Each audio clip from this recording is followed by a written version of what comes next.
Olá, você está no movimento Consciência Hebraica e hoje aqui no Consciência Hebraica é dia especial, dia da série Os Fundamentos do Conhecimento. Nós estamos nessa série tratando do tema a iniciação crística, a imersão, o batismo.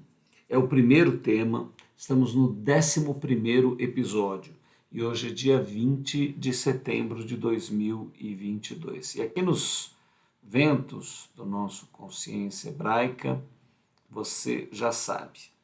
Consciência Hebraica é um movimento que procura buscar o olhar original de Jesus sobre a espiritualidade humana, sem a influência greco-romana. Nesse estudo, nessa série, você vai ver os temas mais profundos da consciência hebraica. Desejamos a você uma boa viagem, oferecemos o nosso jato. Damos a você as boas-vindas. E essas boas-vindas, fazemos os nossos comentários iniciais. Olá, seja bem-vindo.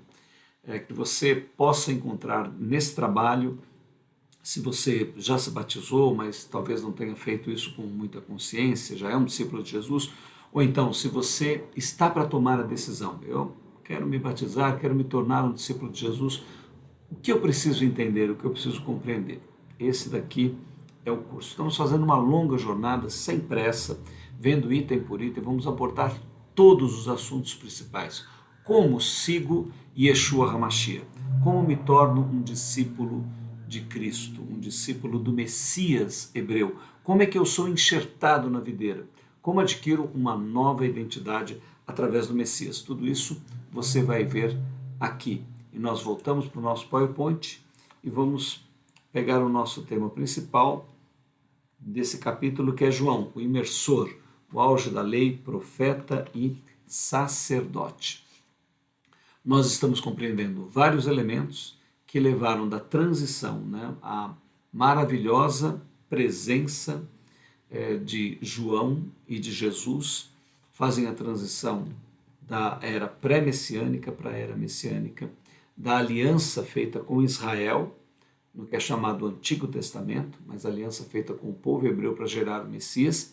Essa aliança é cumprida, realizada, e agora então vai ser apresentado o Messias. Mas antes nós estamos conhecendo João, um verdadeiro profeta, um homem que faz essa transição, que fundamenta os elos dessa nova identidade que você vai receber como discípulo de Jesus. Vamos até ele então, nós estamos vendo agora os ensinos de João. Isso vai ser uma parte que você vai compreender a profundidade do olhar de João, como ele tem um olhar profundo acerca da natureza humana e da realização cósmica do homem, espiritual do ser humano.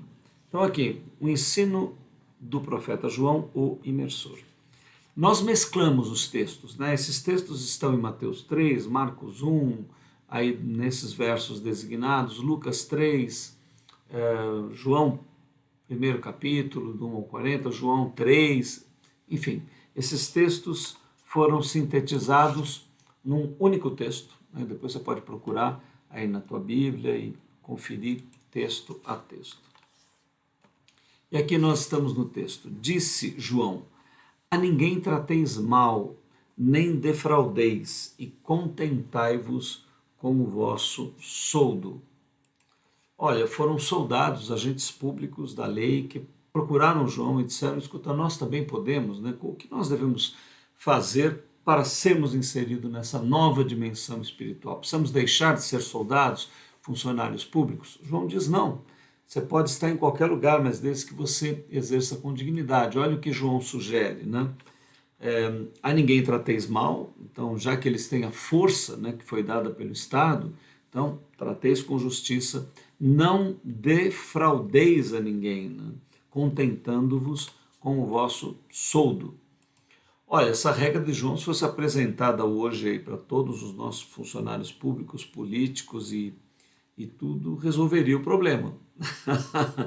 Ou seja, se todas as pessoas ocupassem o seu cargo com misericórdia, tratando as pessoas com respeito, e se contentassem, não defraudando e se tornando corruptos, a grande parte do problema estaria resolvido. Então vê que a sabedoria de João é plenamente aplicável hoje. E estando o povo em expectação e pensando todos de João em seu coração, se porventura seria o Cristo, respondeu João a todos, dizendo: Eu, na verdade, batizo-vos com água, mas eis que vem aquele que é mais poderoso do que eu, a quem eu não sou digno de desatar as correias das sandálias.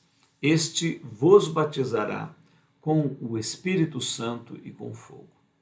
Então, olha as três dimensões que são reveladas por João. E ao João usar essas três frases, né? Batismo com água, batismo no Espírito Santo com fogo.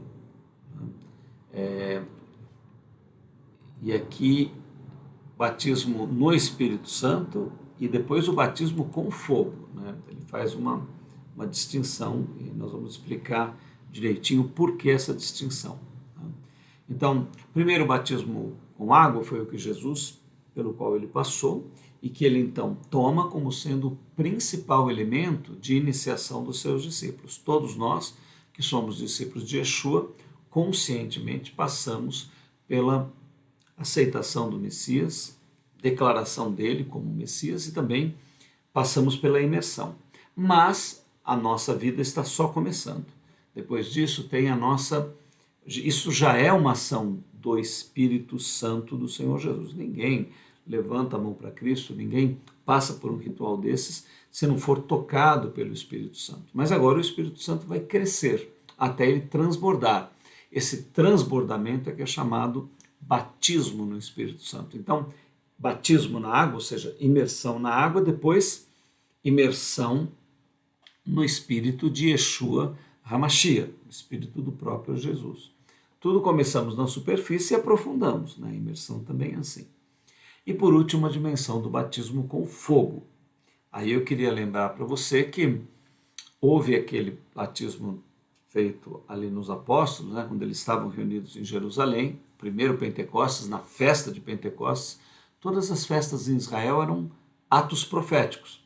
Assim como o batismo que você está realizando, vai realizar, é um ato profético, um teatro profético. Você está representando forças cósmicas de um futuro em que aquilo que você está representando e na posição em que você está representando acontecerá.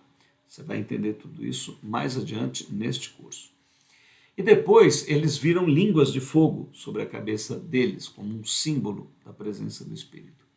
Mas este batismo de fogo que é colocado aqui por João, que seria uma terceira camada, né, com o Espírito Santo e com fogo, é escatológico. Então aqui vamos voltar rapidinho, pegar o nosso gráfico lá.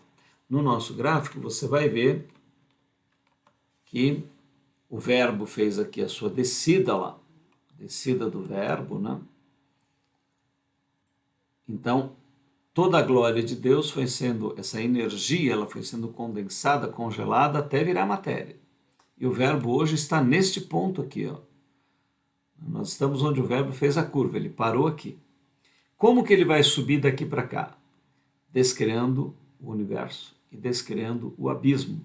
Isso vai ser feito com o quê? Isso será feito com fogo.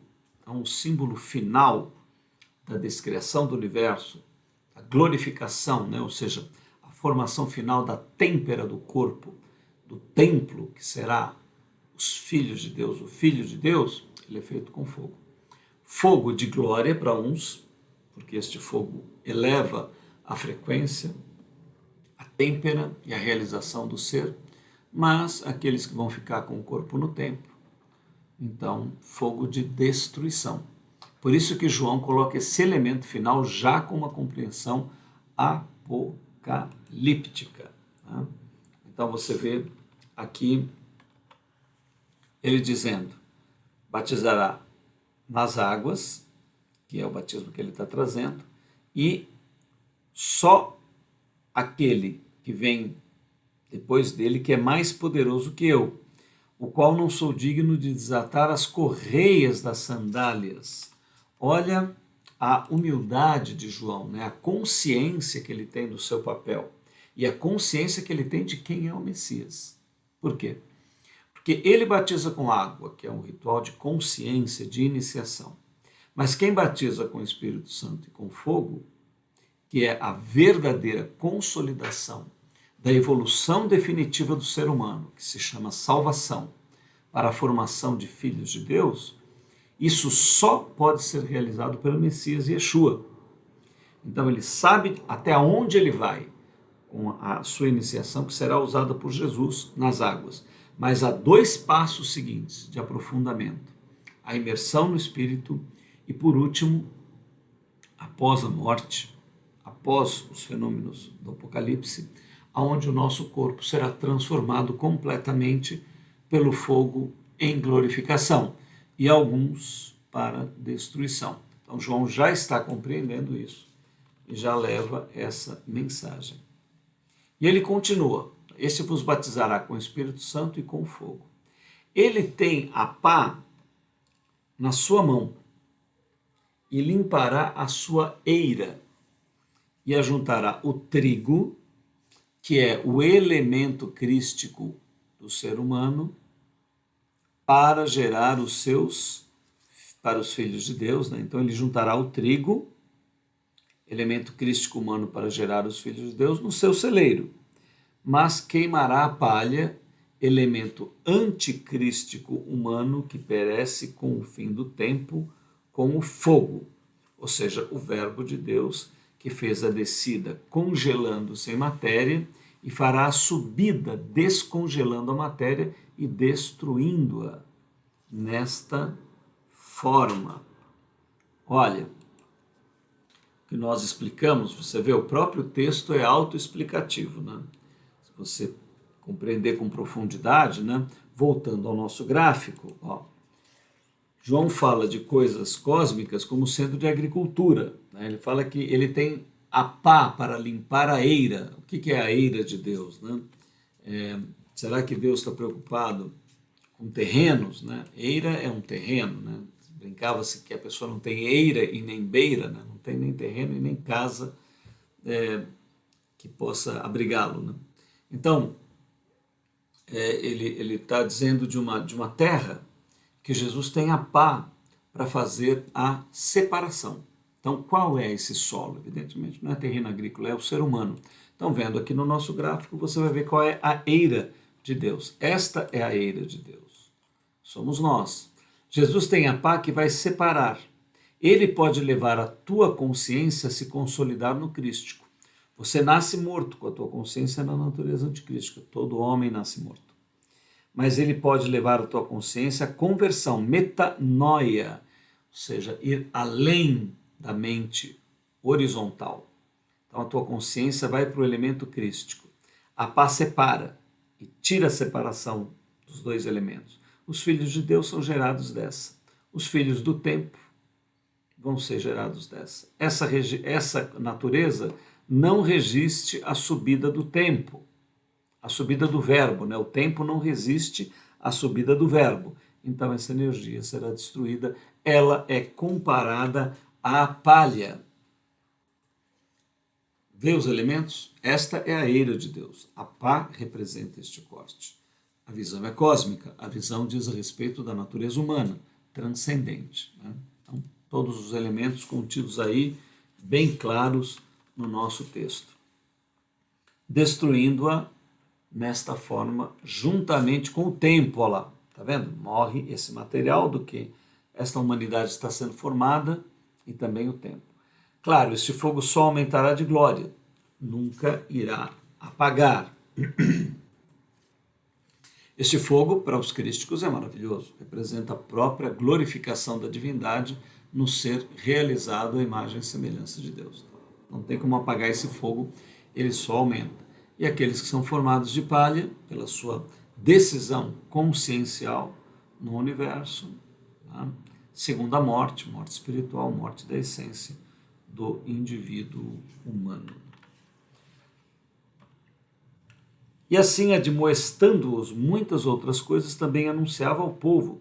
João testemunha acerca dele. E assim, admoestando-os, muitas outras coisas também anunciava ao povo. João testemunha a respeito dele e exclama: Este é o de quem eu disse, o que vem depois de mim. Ou seja, Jesus nasceu 6 meses após João. Tem, contudo, a primazia, porquanto foi antes de mim. Olha,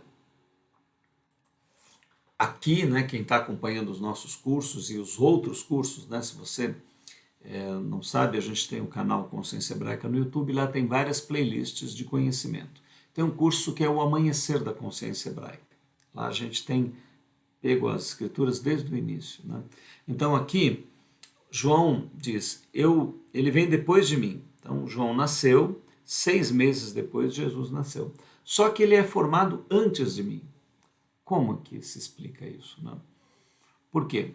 Jesus ganha a qualidade, João morre, toda a humanidade morre, né? E não chega filho de Deus. Então, qual é o primeiro ser humano a ser gerado à imagem e semelhança de Deus? É o Messias. Então, ele é depois de mim no tempo, mas é antes de mim na geração como filho de Deus. Olha a consciência de João, olha o que ele está compreendendo da geração do Messias como filho de Deus. Ele tem, contudo, a primazia, porquanto foi antes de mim. Jesus é o primeiro a ser gerado filho de Deus. Logo, pelo paradoxo atemporal, ele sempre foi. Bom, essa é outra questão, né? Além dessa formação no tempo, evidentemente aquele que sai da dimensão do tempo e tem o seu ser no atemporal, algum dia não esteve lá, né? Lá não tem antes, nem durante, nem depois, né? Então, quem é atemporal é. Né? Então, aqui João demonstra a sua grande compreensão, inclusive do paradoxo temporal-atemporal, que você ficando com a gente aqui, nós vamos tocar muito nesse assunto e você vai compreender isto bem. Bom, continuando no texto, novamente repetindo, né, textos harmonizados, por isso que às vezes ele repete um pouquinho, né, fica um pouquinho assim, perde o sentido, porque eu pego um texto e colo no outro, que muda só algumas coisinhas para a gente não perder nada. Porque todos nós temos recebido da sua plenitude e graça sobre graça. Aqui podemos citar Colossenses 2,9, porque nele, em Cristo, habita corporalmente toda a plenitude da sua divindade, né? Ou seja, recebemos do Espírito de Jesus, o Espírito Santo do Senhor Jesus. Pois quando Jesus foi formado à imagem e semelhança de Deus e se tornou templo da divindade, sua qualidade de Espírito se tornou disponível a todo ser humano através da infinitude da divindade. Jesus não é infinito, mas Deus, Yahvé, é. Então, olha, todos temos recebido da sua plenitude. Então, veja, o que é o Espírito Santo? Há muita confusão teológica a esse respeito. O Espírito Santo é o Espírito do Senhor Jesus transbordado quando ele é gerado à imagem e semelhança da suprema divindade. Então, olhando aqui para o nosso gráfico, você vai poder entender, né? Jesus estava aqui no tempo, ó. A sua qualidade crística estava nele. Ele foi o único homem que a consciência nasceu já no crístico, então ele nasce da Virgem, né, que é essa qualidade crística aqui. Ele vive a sua vida, morre, é retirado dessa natureza anticrística hereditária, a consciência dele não pecou porque nunca pecou, ela nunca concordou com os impulsos dessa natureza, permaneceu sempre no céu que havia nele. E a qualidade crística também é chamada de céu, porque ela é uma qualidade atemporal. Mas ele estava aqui no tempo, ele é gerado novo só desta qualidade. Se ele ficasse aqui, ele não poderia distribuir para toda a humanidade este material genético que vai formar o ser humano à imagem e semelhança de Deus. Então ele transcende, vamos colocar aqui, e quando ele chega no atemporal, vamos colocar tudo falando do tempo para o atemporal, né?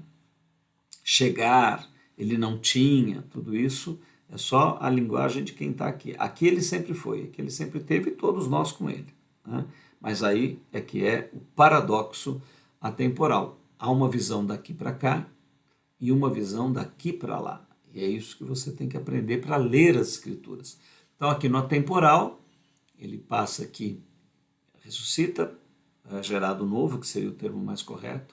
Aí ele passa aqui 40 dias, depois ele transcende e em 10 dias ele se torna templo. Quando ele se torna templo, ele tem um corpo. Yahvé não tem corpo. Yahvé é o infinito. Mas agora Yahvé tem um corpo que ele mesmo formou por bilhões de anos em todo o seu propósito. E Yahvé se derrama completamente nesse corpo que não se dissolve. E agora, esta infinitude que é Deus tem a qualidade deste hebreu que foi gerado à imagem e semelhança de Deus. Então a divindade pega do material genético de Jesus e deixa disponível para toda a humanidade acessar através da fé. Então é exatamente isto que está aqui no texto. Você veja como, se a pessoa não tiver essa compreensão, o texto fica difícil de ser compreendido, né? Olha aqui, ó, todos recebemos da sua plenitude. Agora você entende por que está escrito isso. Porque todos nós temos recebido da sua plenitude, porque é do Espírito de Jesus que nós vamos ser gerados à imagem e semelhança de Deus. Então agora você vai ler esse texto e vai compreender, né? Jesus não é infinito, mas Deus e Yahvé é. A qualidade crística que antes era transmitida geneticamente em Israel e que formou o Messias, agora está, pela fé em graça, não pela lei, mas disponível para toda a humanidade, perfeitamente em harmonia com o que está em Hebreus 5:9. Olha lá, se você for buscar esse texto em Hebreus, ele vai dizer, e sendo ele consumado, o termo correto espiritual da tradução é, tendo sido ele aperfeiçoado. Você fala, mas Jesus não era perfeito, né? Sim, ele era perfeito em atitude, mas ele evoluiu? Claro que evoluiu. Ele foi consumado, ele chegou no teleios de Deus, ele chegou, avançou em todos os estágios, então ele foi aperfeiçoado. Na cruz, expirando, ele também diz, está aperfeiçoado, né? Todos esses sentidos foram retirados por causa da compreensão grega, né, de um Deus perfeito, etc. Então, aqui nós vemos, na realidade hebraica, como o texto descreve, né? Ó, ele sendo aperfeiçoado, né, tendo ele sido consumado, veio, então não era, olha lá, ele veio a ser, ó, então ele não era, mas pelo paradoxo atemporal sempre foi, né? Mas olhando daqui para lá ele não era. Ele veio a ser a causa, motivo, princípio, origem da eterna salvação para todos os que lhe obedecem. Então veja, ele veio a ser, por isso que não há salvação no Antigo Testamento. Por isso que antes de Jesus nascer e cumprir a sua missão, ninguém podia ser salvo. Se o Espírito Santo já estivesse pronto, se Jesus já estivesse pronto, se tudo tivesse formado, não? Ah, mas ele estava formado lá no atemporal, porque você mesmo disse que todos estão lá. Sim, mas nós não estamos no atemporal vendo o que está acontecendo aqui agora. Se você ficar fazendo esse exercício de se colocar onde você não está para compreender as Escrituras, esses textos vão ficar insolúveis, né? Não, nós estamos no tempo, estamos avançando no sentido do atemporal. Quando chegarmos no atemporal, sim, podemos olhar da ótica de lá para cá. Agora, olhamos da ótica do tempo para o temporal. Então, no Antigo Testamento havia salvação? Não. Por quê? Havia Jesus? Ah, ele estava disfarçado. Jesus seria um agente secreto? Ele aparecia como quarto homem na fornalha, aparecia como anjo lá que Josué se debruça, porque ele não podia dizer que era Jesus? Você consegue aceitar isso? Você não acha isso tudo muito estranho, né? Então, agora Moisés diz, não, Deus levantará um profeta semelhante a mim. Levantará de onde? Do meio de ti e dos teus irmãos, genética, por isso a circuncisão, por isso todo o processo. Aí fica lógico, aí fica maravilhoso. Isso diminui Jesus, a divindade dele? Não, pelo contrário, aumenta a glória de Jesus. Se ele vem como um Deus perfeito, tinha possibilidade nenhuma de queda. Mas se ele vem como um homem que alcança a qualidade de Deus, aí sim, maravilhosamente, perfeitamente, aí toda a honra e toda a glória para Yeshua. Isso não diminui em nada a glória dele, pelo contrário, só aumenta e o glorifica ainda mais. Né? Era princípio, né, motivo lá de eterna salvação para todos que lhe obedecem. Porque a lei foi dada por intermédio de Moisés. Né? Para que a lei? Para formar o Messias. Depois dele formado, surge a graça e a verdade. Né? Porque, ora, se a graça e se a verdade já estivessem disponíveis para Adão, então não haveria perdição, não haveria necessidade do Messias. Né? Mas porque não havia, se já estivesse disponível para Moisés a graça e a verdade, por que Moisés reteria? Por que Deus reteria? Por maldade? Né? Não tem lógica, né?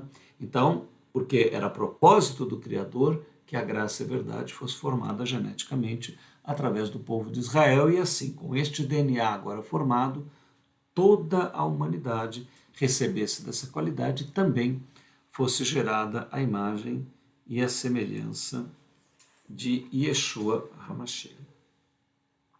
A graça e a verdade vieram por meio de Jesus. Nunca jamais ninguém viu a Deus. O Filho, então é filho, é produto, né? O que é um filho de um homem? É produto deste homem. É unigênito, então ele foi gerado. Então ele não era gerado, ele é o único gerado. Então ele foi gerado. Ele é unigênito, que está no seio do Pai, no amor do Pai, no peito do Pai, é quem o revelou. Então a graça e a verdade, né, foi revelada através de Jesus Cristo, o Pai através de Jesus. Então no Antigo Testamento não tinha. Este foi o testemunho de João, quando os judeus lhe enviaram de Jerusalém sacerdotes. Olha o que João diz. Levitas para lhe perguntarem, quem és tu? E ele confessou e não negou. Confessou, eu não sou o Cristo. Então lhe perguntaram, quem és, pois? És tu Elias? Ele disse, não sou. És tu o profeta? Respondeu, não. Disseram-lhe, pois, declara-nos quem és, para que demos resposta àqueles que nos enviaram. Que dizes a respeito de ti mesmo? Então ele respondeu, eu sou a voz do que clama no deserto. Olha, nós já falamos, né, eles fazem uma confusão. Né? Você vê homens que estudam a Bíblia a vida toda, mas sem a revelação do Espírito Santo do Messias. Por quê? Eles falam, você é Elias? Né?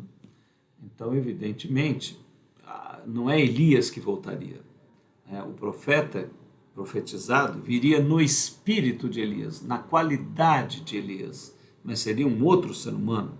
Não há ideia de reencarnação nas Escrituras, no seu sentido da consciência hebraica. Né? Há nas tradições que haviam ali esotéricas no meio dos judeus, tudo isso sempre existiu, mas as Escrituras não versam sobre isso. Né? Então ali surgiu João, que é um ser individual, uma substância própria de um homem que não é Elias. Aí perguntam para ele, você é o profeta? Né? E depois perguntam se ele é o Cristo. Ora, quem discerne a Escritura sabe que quando Moisés disse, o Senhor vosso Deus levantará um profeta semelhante a mim, o profeta é o Messias. Mas eles não sabiam, não tinham certeza que o profeta era uma coisa e o Messias era outra. Então, olha a confusão desse pessoal por não ter discernimento das Escrituras. Estou falando da mesma coisa aqui. Então, João tem a consciência que é a voz do que clama no deserto, aquele que vai preparar, né, o povo e preparar o caminho para a apresentação do Messias, como disse o profeta Isaías. Ora, os que haviam sido enviados eram de entre os fariseus e perguntaram-lhe, então por que batizas, se não és o Cristo? Nem Elias e nem o profeta. Respondeu-lhe João, eu batizo com água, mas no meio de vós está quem vós não conheceis, o qual vem após mim, do qual não sou digno de desatar-lhe as correias das sandálias. Estas coisas se passaram em Betânia, do outro lado do Jordão, onde João estava batizando. No dia seguinte, viu João a Jesus que vinha para ele e disse: Eis o Cordeiro de Deus que tira o pecado do mundo. Olha, como nós dissemos, todas as celebrações e festas em Israel eram um ato de profecia. Quando eles separavam aquele cordeiro em toda a Páscoa, aquele cordeiro era o símbolo de um ser humano. Muitos fizeram isso milhares de anos sem entender o que faziam. João demonstra aí a sua ciência nas Escrituras, dizendo: olha, este cordeiro que vocês sacrificam na Páscoa, ei-lo, né? Eis aqui o Messias, ele é este cordeiro, e agora está realizado este rito. A Páscoa hebraica será cumprida e não precisará mais ser feita, porque a profecia já se realizou. Quando você descer as águas e se batizar como um discípulo de Jesus, você estará fazendo um ato profético. Isso vai ter influência lá na frente, na tua realização como filho de Deus. Eis o Cordeiro de Deus que tira o pecado do mundo. É este a favor de quem eu disse: após mim vem um varão que tem a primazia, porque foi antes de mim. Ou seja, foi gerado à imagem e semelhança de mim. Após mim, né? Ou seja, ele nasceu depois de mim, mas ele foi gerado à imagem e semelhança de Deus antes que eu. Eu mesmo não o conhecia, mas a fim de que ele fosse manifestado a Israel, vim por isso batizando com água. João testemunhou dizendo: vi o Espírito descer do céu como pomba e pousar sobre ele. Eu não conhecia, aquele, porém, que me enviou a batizar com água, disse. Olha, muita gente, né, ensina que João retirou o batismo lá dos essênios, que João era essênio e que foi de lá que ele pegou, e etc, etc, etc. Olha a verdadeira origem do batismo. Né? Quem é que foi que enviou João? Como ele diz aqui, né? O texto diz: aquele que me enviou a batizar. Ou seja, Deus, através de um anjo, deu este ensinamento a João, disse a maneira como ele faria, disse para que ele fizesse. Então, João não fez isso porque recebeu de alguma escola. Né? Este conhecimento veio diretamente do Criador. Né? Aquele, porém, que me enviou a batizar, recebeu do próprio Deus, com água me disse: aquele sobre quem vires descer e pousar o Espírito, esse é o que batiza no Espírito Santo, com o Espírito Santo. Olha, pois eu de fato vi e tenho testificado que ele é o Filho de Deus. Né? Olha, aqui é inequívoco. Né? O Espírito Santo não pode ser uma entidade autônoma, né? De forma alguma. Então, quem é que batiza no Espírito Santo, com o Espírito Santo? É o Senhor Jesus, porque o Espírito Santo é o Espírito dele, Jesus.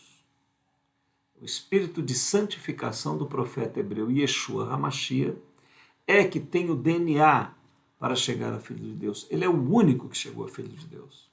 E agora, pela fé em graça e amor, ele transmite esse DNA para você. Então, essa é a revelação que João está claramente dizendo aqui, né? Pois eu de fato vi e tenho testificado que ele é Filho de Deus. Ou seja, João, como profeta, já está dizendo que ele é o Messias que vai ser realizado à imagem e semelhança de Deus. É claro que Jesus, ele está falando que Jesus é potencialmente, tem toda a qualidade para ser, e profeticamente. É claro, mas só quando Jesus disser está consumado é que isso vai de fato ser realizado, né? Cumprido. No dia seguinte estava João outra vez na companhia de dois dos seus discípulos e vendo Jesus passar disse: eis o Cordeiro de Deus. Os dois discípulos, ouvindo-o dizer isso, seguiram Jesus. Jesus, voltando-se e vendo que o seguiam, disse-lhes: que buscais? Disseram-lhe: Rabi, que quer dizer mestre. Onde assistes? Respondeu-lhes: vinde e vede.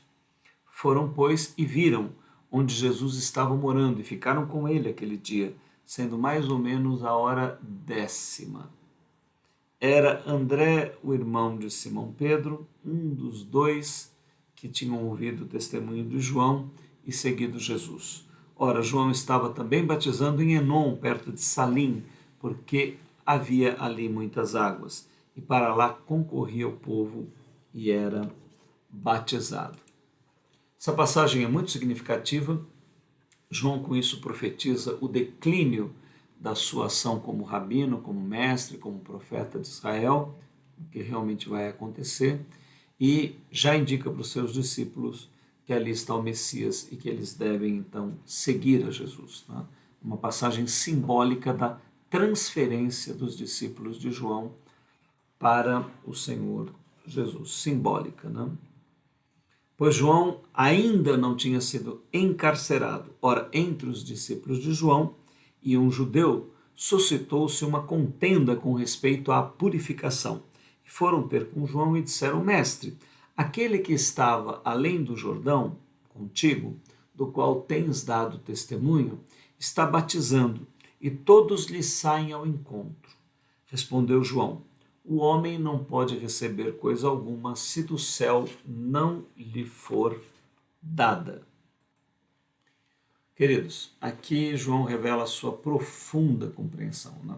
Então, as pessoas estão querendo tomar partidos. Não, Jesus que deve ser seguido, João é que deve ser seguido. Né?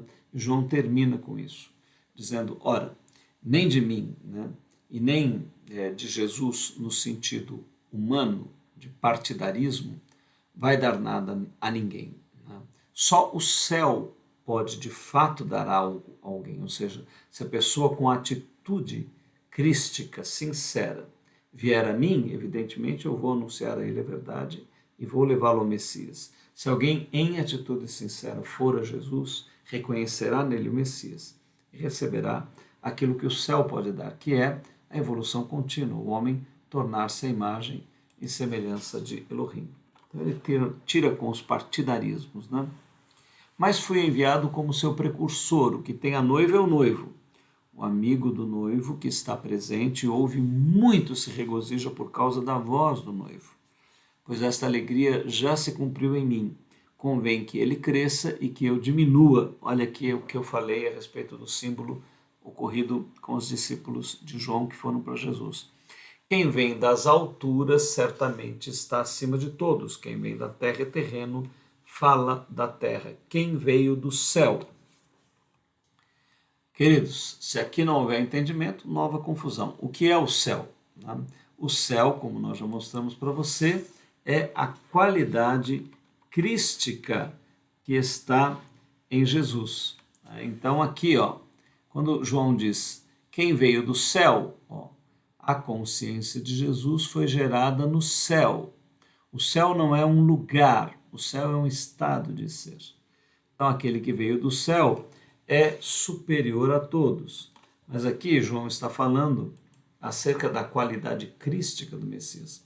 Jesus mesmo disse que o reino dos céus não é um lugar. Ele disse: olha, o reino dos céus não vem de maneira ostensiva. Não acrediteis quando vos disseram ele aqui ou acolá, porque o reino dos céus está entre vós, está dentro de vós. O reino dos céus não é um lugar, mas é um estado de ser. Qual o único ser humano que pôde realizar esse estado de ser plenamente? O Messias. Claro que iluminados na humanidade toda tiveram influência do céu na sua vida. Buda, Lao Tse, Confúcio, Zaratustra, muitos homens, muitos profetas e muitas nações. Mas aquele que nasceu no céu, viveu no céu e morreu no céu, ou seja, nasceu na qualidade crística, viveu na qualidade crística e morreu na qualidade crística sem ter pecado. Só um ser humano realizou isso. João está revelando exatamente essa qualidade, esta natureza. Voltando aqui para o nosso texto. Quem veio do céu está acima de todos e testifica o que tem visto e ouvido. Contudo, ninguém aceita o seu testemunho. Quem, todavia, lhe aceita o testemunho, por sua vez, certifica que Deus é verdadeiro, pois o enviado de Deus fala as palavras dele, porque Deus não lhe dá o Espírito por medida. Olha, veja como João está descrevendo a natureza de Jesus, o que ele é, o que é o Messias de Israel, né? Aquele que verdadeiramente recebe em plenitude a qualidade da divindade para se tornar filho de Deus, o único a realizar isso. Não? O pai ama o filho, olha, todo o propósito de Deus é gerá-lo como filho, e todas as coisas têm confiado às suas mãos. Por isso, quem exerce fé, quem crê no filho, tem a vida eterna. O que todavia se mantém rebelde, por que o pai entregou nas mãos de Jesus todas as coisas? O que é todas as coisas para o pai? É a realização de Gênesis 1:26. Ele quer gerar um ser à sua imagem e semelhança. Como ele entregou nas mãos de Jesus? É a genética, é o DNA de Jesus que vai ser dado a toda a humanidade para gerar a humanidade, templo da suprema divindade. Então veja que maravilha, que beleza, um texto divino na boca de João. João alcançando todo esse entendimento que está aí nas Escrituras. Agora, aquele que se mantém rebelde contra o Filho não verá a vida, mas sobre ele permanece a ira de Deus. Né? Mistério, né? Se Jesus é amor, se ele quer dar a vida, se ele te convida para você evoluir infinitamente, se ele te dá gratuitamente do seu espírito, do seu DNA, para você ser gerado filho de Deus, se ele dá a vida por você, se ele te ama, independente do que você tenha feito, se ele te chama para a integridade, para o propósito, para a realização, para o sentido, para a dimensão da virtude da vida, por que você o odiaria? Por que você não o receberia? Por que você rejeitaria o Messias de Deus? Por que você permaneceria rebelde contra o amor, contra a vida? Então, se você está contra a vida e contra o amor, você está a favor do ódio e da morte. E se for essa a sua escolha, então é justo que você a receba com plenitude. Foi você que escolheu. É isso que o texto está dizendo. E funciona para qualquer um de nós, né? Que nós saibamos escolher a vida. Agora nós vamos ver a opressão de João no cárcere, né? E a morte do profeta. Já estamos aí chegando nos pontos finais da vida de João nessa jornada que fizemos. Sendo, porém, o tetrarca Herodes repreendido por ele por causa de Herodias, sua mulher de seu irmão Filipe, e por todas as maldades que Herodes tinha feito, acrescentou a todas as outras ainda esta, a de encerrar João em um cárcere. Bom, João realiza a sua missão, cumpre o seu propósito, apresenta o Messias, prepara o povo, e agora a maldade, a iniquidade humana, o sistema humano dá o seu primeiro passo de destruição desta nova era, destruindo João. Então, essa destruição começa pelo rei Herodes. Aí, se você for procurar quem é Herodes, se for pesquisar na internet, você vai ver todas as contradições. Né? Herodes não era israelita, ele era do povo edomita, né? Idumeu. Ele nem deveria ser rei de Israel. Ele faz uma atrapalhada, roubando, adulterando com a mulher do seu próprio irmão. Herodias também era da família, né? E então você vê o nível de transgressão, de iniquidade. Hoje em dia as pessoas querem também dizer na nossa sociedade que não há direito a valores, de que tudo pode ser feito, então as pessoas aí estão casadas, têm relações fora do casamento, né? Jovens que não têm nenhum compromisso, tendo sexo e vivendo vida íntima com várias mulheres, né? O sentido da virtude, da hombridade, da retidão, da pureza, da honestidade, do caráter, da virtude, né? Sendo dispensados a propósito de quê? Né? De hedonismo, de alto prazer, de sentir liberdade, de querer tudo para si a todo momento e de dirigir a vida pelo uso do seu nariz, sem a conservação de nenhum valor que desde a antiguidade tem dado dignidade ao ser humano e à vida. Bom, todos são livres neste estágio para optarem e fazerem aquilo que quiserem. Né? Como diz o Apocalipse, quem está limpo, limpe-se ainda. Quem está sujo, aproveita que está em liquidação e entra na lama. Né? Então, você é livre. Agora, há consequências. Né?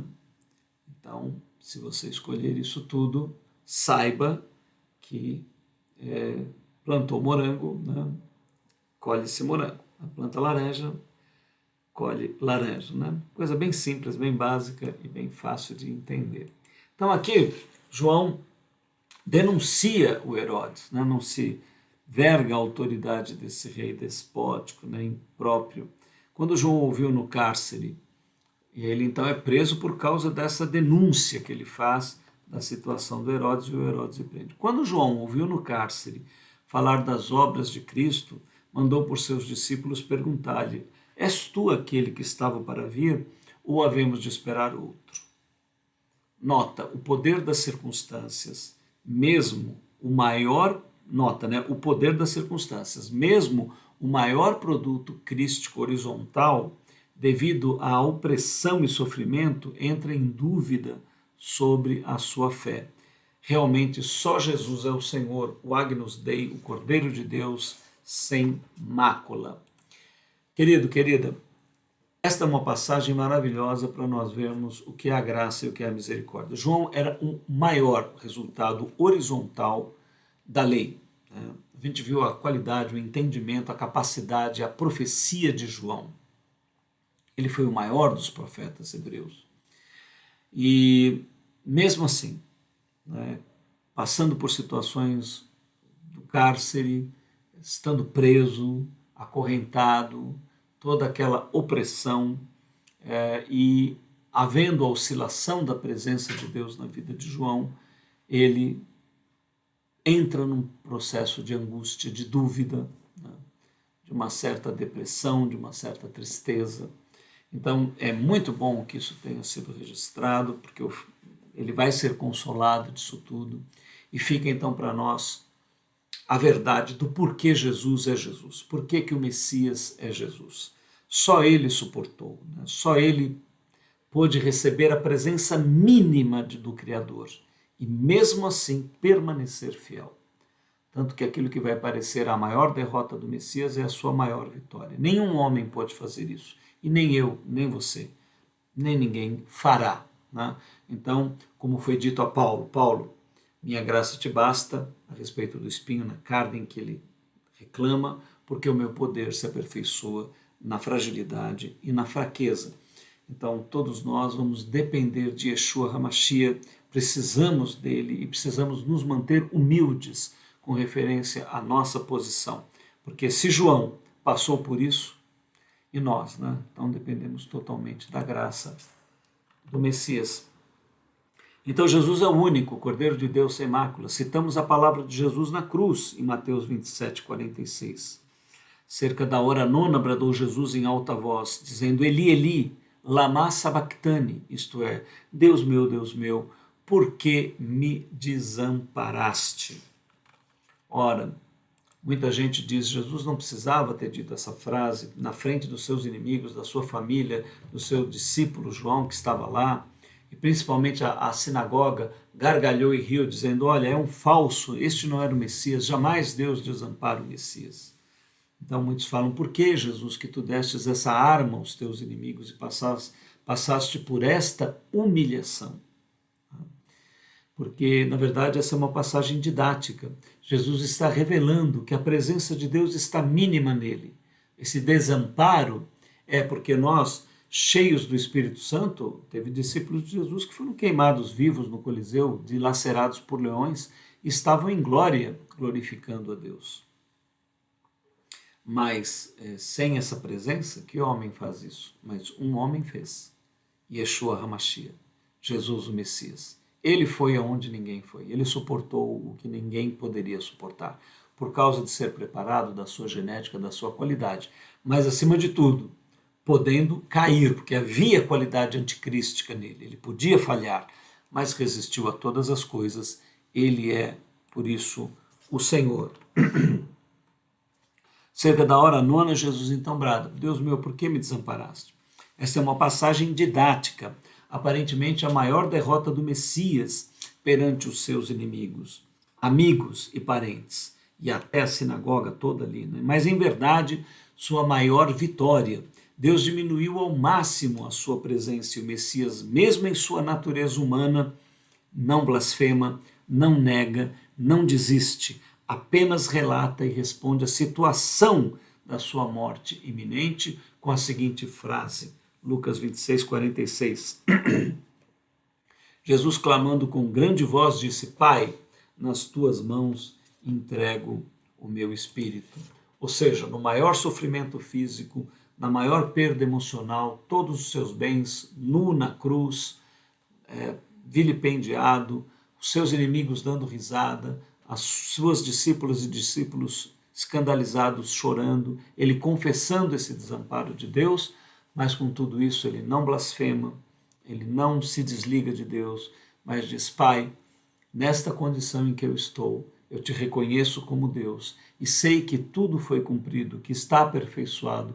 Com esta tua mínima presença e a minha fidelidade, eu posso dizer agora: sim, está aperfeiçoado. E nas tuas mãos eu entrego a minha qualidade crística para que eu seja gerado à tua imagem e semelhança. Plena confiança que João não pôde resistir no cárcere, nem um homem resistiria, nem um ser humano, mas o Messias pôde realizar isso e ganhar esta qualidade maravilhosa, se tornar filho de Deus. E havendo dito isto, expirou. Nota, continua sua relação com o Pai Celestial, continua sua confiança, continua seu amor. Jesus respondendo disse-lhes: Ide e anunciai a João o que estáis ouvindo e vendo. Nota, não teorias ou palavras, mas fatos, né? Ou seja, João pediu para perguntar: Tu és o Messias ou devemos esperar outro? Jesus fala para os emissários de João: Olha, vocês não vão falar discurso, vocês vão falar o que vocês estão vendo aqui. E aí Jesus cura, expulsa demônios, realiza sinais, maravilhas, anuncia com a sua sabedoria esta ciência aos humildes que aceitam a sua palavra. E qual é o resultado? O resultado é maravilhoso, né? Os cegos veem, os coxos andam, leprosos são purificados, surdos ouvem, mortos são ressuscitados e aos pobres está sendo pregado o Evangelho. E bem-aventurado é aquele que não achar em mim motivo de tropeço. Nota nossa, Jesus afirma sua identidade como Messias de Israel e as consequências naturais de não ser revestido do seu ser, né? Bem-aventurado aquele que não achar em mim motivo de tropeço, porque aquele que achar será mal-aventurado. Então Jesus revela isso. Então, em partindo eles, passou Jesus a dizer ao povo a respeito de João. Nota, Jesus sabia o motivo da dúvida de João, a diminuição da presença do Espírito de Deus em seu ser. Também sabia que quando os dois discípulos relatassem tudo o que ocorrera, que João seria novamente cheio do Espírito Santo e morreria nesta qualidade. Ou seja, algo maravilhoso. João também foi desamparado, sofreu e confessou a sua dúvida e falta de fé. Mas isso foi providencial, ficou registrado para nós. E Jesus sabia que assim que os emissários chegassem e dissessem: vimos coisas maravilhosas, o Messias cura, o Messias ressuscita, faz discursos maravilhosos sobre a eternidade e a glória de Deus, que naquela hora João receberia da qualidade do Espírito Santo, ficaria cheio e estaria novamente com fé, pleno, e logo em seguida seria morto, né? Numa qualidade maravilhosa. Jesus sabia disso, por isso ele então vai dar um excelente testemunho de João a partir de agora nesses textos. Que saístes a ver no deserto um caniço agitado pelo vento? Sim. Que saístes a ver um homem vestido de roupas finas? Ora, os que vestem roupas finas assistem, estão nos palácios reais. Mas para que saístes? Para ver um profeta? Sim, e eu vos digo, e muito mais que um profeta, esse é de quem está escrito: eis que envio. Muito bem, queridos, nós vamos aguardar por aqui. Já deu 54 minutos, passamos um pouco do horário. Então, no próximo episódio, continuamos esse discurso lindo de Jesus falando acerca de João. Nós somos o movimento Consciência Hebraica. Nós estamos nas redes, no YouTube, você acha o nosso canal, inscreva-se, envie o link do nosso canal para alguém, indique esse vídeo para alguma pessoa, faça algum comentário, isso ajuda o canal. Estamos no Telegram, lá no Consciência Hebraica do Telegram, você acessa todos os vídeos publicados. Também no Instagram e no Facebook, estamos melhorando as nossas redes sociais. E você pode entrar em contato conosco, tirar alguma dúvida, participar das nossas vivências em São Paulo. Se você quer participar de uma reunião espiritual dinâmica, interessante, mande mensagem nesse WhatsApp e nós vamos entrar em contato com você. Que Yahvé Elohim Adonai esteja sobre a tua vida, que o Messias hebreu te ilumine, que o teu entendimento possa te conduzir à vida que há em Cristo Jesus. Salem Aleikum, Shalom Adonai. Até o nosso próximo encontro.